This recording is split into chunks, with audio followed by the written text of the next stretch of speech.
Hello everyone, my name is Yogi and today we'll be solving part C, which will cover section 6 from November 2015 grade 1 past paper. So let's start music theory past paper.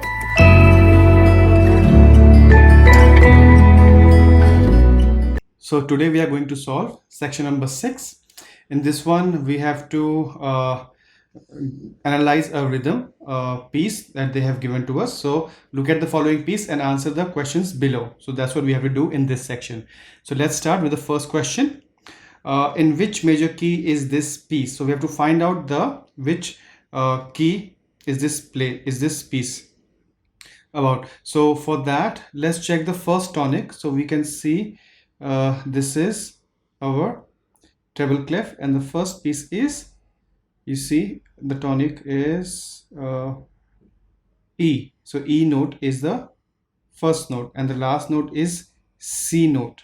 Okay, now this is one way to find out, okay, because mostly the pieces are started on the same tonic note, which is a scale depends on, okay, related to. But here you see there are two different notes. One is a E note and one is a C note. Okay, now second option is, we see that any key signature here, we don't see any key signature right now. Okay, so that means either it can be a C major scale, right? So this is our C major scale. So that's the answer. We got the piece in C major scale. Okay, now next question is, how many crotchet beats are there in each bar? Okay, now for that, you see this symbol here, this is means 4 by 4. Okay, because we have learned if this common time signature, this means a common time signature, and that means the time signature is 4 by 4. So that means we need to have the crotchet, the note value should be a crotchet beat, and how many? 4. So how many crotchet beats are there in each bar? So 4 crotchet beats. Okay, now next question is, write a Roman numeral below the last note of this piece to show that the tonic triad should accompany it. So for that, the last note is C note and we have to put a Roman number, that would be this. Okay, that's what we do for the major scale. Okay, next is, name the rest in the bar 8. So in bar 8, you can see this is our rest and this is called a minim rest. Minim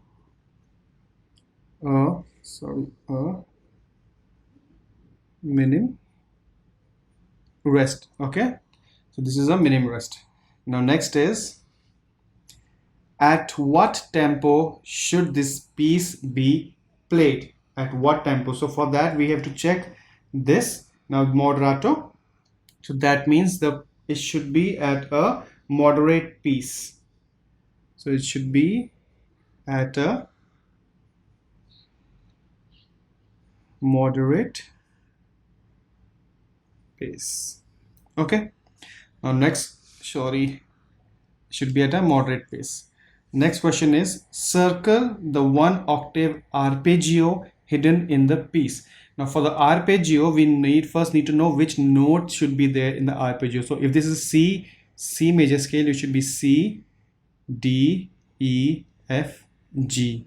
Okay, A, B and C. For the arpeggio, we need the first degree, the third degree, the fifth degree and the octave one. Okay, so C, E, F, C, E, G and C we need. So let's check here.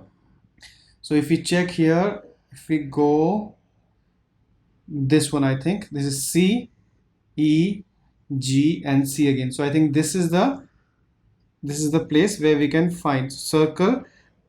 So we have to circle this part. So this is our arpeggio hidden there. Okay, so this was the answer for 6.6.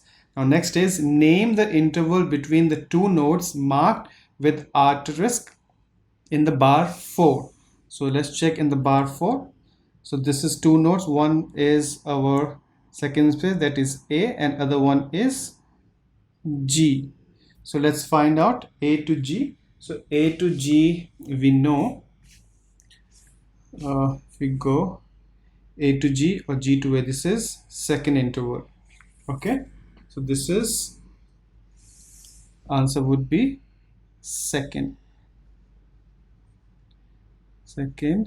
interval. Okay, now next question is, what is the curved line over the note in bar 1 called? So it called slur. So it called a slur. So this line they're talking about, this line, and we know that this line called a slur.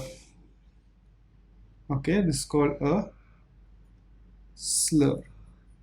Okay, now you can write slur also, or you can write play the mark notes smoothly. Slur means you play those notes smoothly. Okay, so because they're talking about the, what is it called. If they say what does that mean, then we can write that it means play those notes smoothly. But right now they're asking only what that line called, that calls slur. Okay, now next question is, do is written at 2 register in this piece.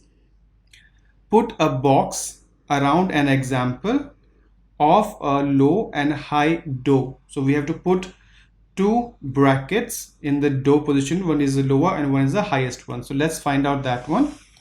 So lowest one we know is this note, or can be this note. So let's put this note, we can put a bracket here. So here we got our one do.